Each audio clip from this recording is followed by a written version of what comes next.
Alrighty then. How's it going, guys? Hope you're having a good day. So, as I'm sure you've seen by the title, this video is going to be about the reality of buying a used sports bike, which don't really have that much experience in this, so maybe not the best person to listen to, but I'm going to tell you my experience at least.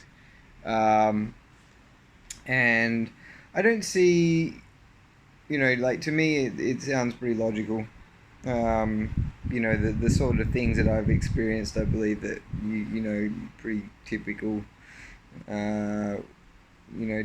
pretty typically experienced from anybody buying a used superbike um, or a used sports bike.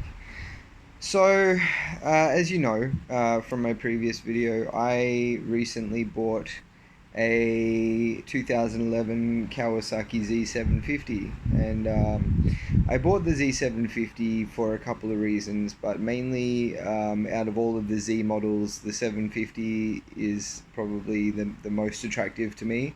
I really love the aesthetics, and there was a couple of other reasons, like the Z750 is not very common in Malaysia. It's a pretty rare bike. So there was that sort of aspect to it. I wanted to have something that not many other people have, and also just the fact that it had fairly low mileage on it, and it really seemed to be in very good condition. Um, Unfortunately, it hasn't quite turned out that way. I'm not going to say that I bought a lemon, but it certainly is not a really, it's not an excellent example of a motorcycle. I would say that the previous owner probably rode the tits off it, and maybe looked after it, but not that well. It's not a beater, it's not a nugget, but it's definitely, it seems like it's had a pretty hard life. Why do I say that? Well, I just took it for a valve clearance a couple of weeks ago, and I ended up having to do a top end overhaul, and which cost me about 2,300 ringgit. Just let me list off the things that were done here for you guys. So sorry, just a sec. Alright, so this is what was done. Alright.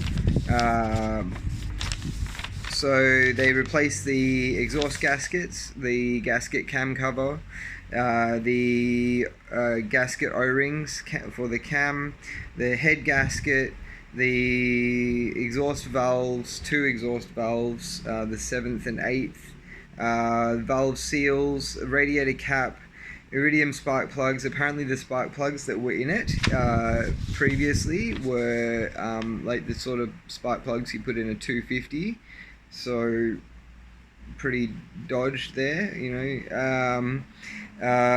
had obviously, because they had to do a top end overhaul, they had to do an oil change and a coolant flush, oil filter, obviously, replace the shims, and then on top of that you had the labor costs. So that came up to about 2,300 ringgit.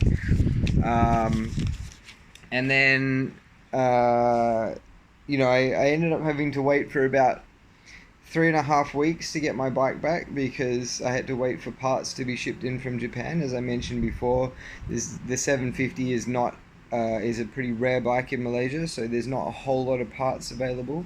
So I waited for a really long time, and then when I picked it up yesterday, everything seemed good.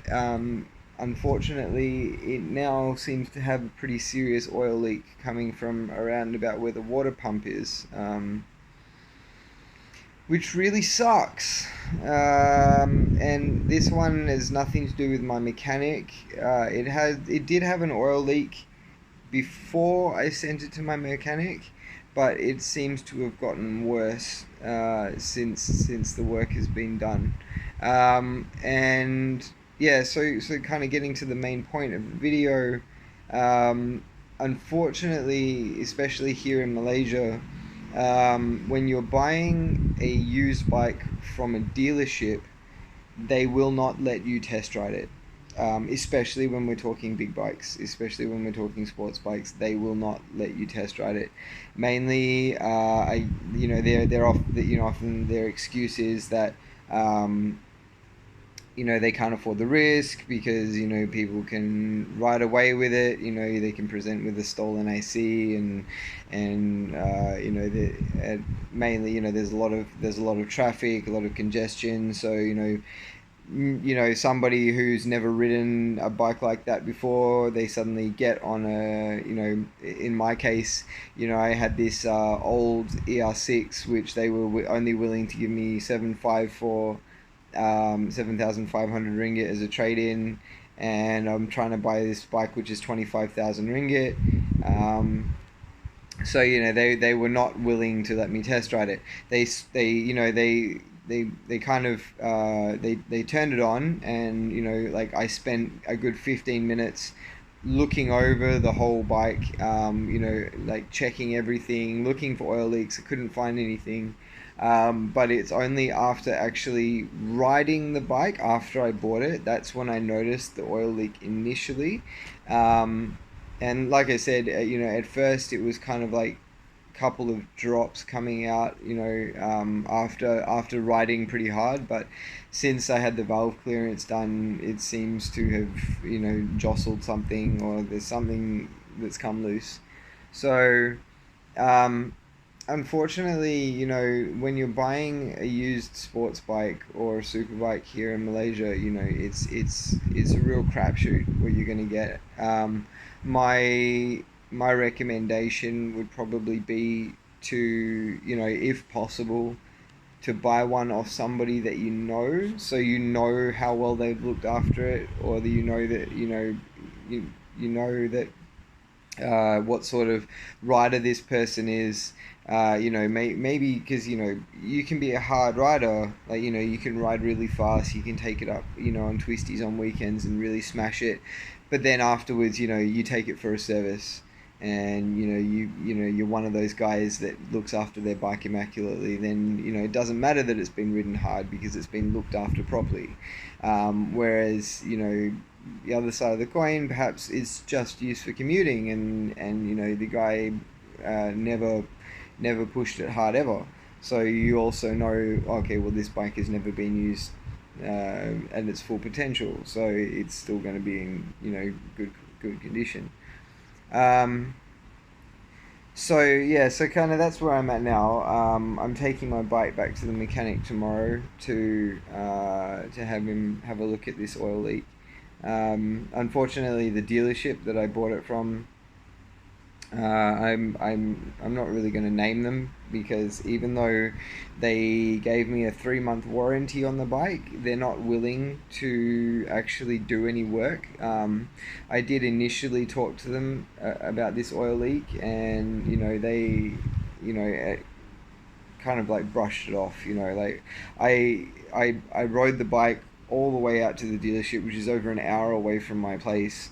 And then they kind of looked at it and was like, "Is nothing," So yeah, there's a warranty, but they don't really, they're not actually willing to make any effort. Probably the only time that they would actually do something is if there was a catastrophic failure in the bike, and they probably know that that's not going to happen within 3 months. Of course, it's a possibility that it can happen, but it's pretty minor. So yeah, that's kind of where I'm at, and it's sad, it's unfortunate, but hopefully, fingers crossed, it won't be a serious issue. Probably just a gasket or something that needs to be changed. Um, but yeah, until next time, have a good one.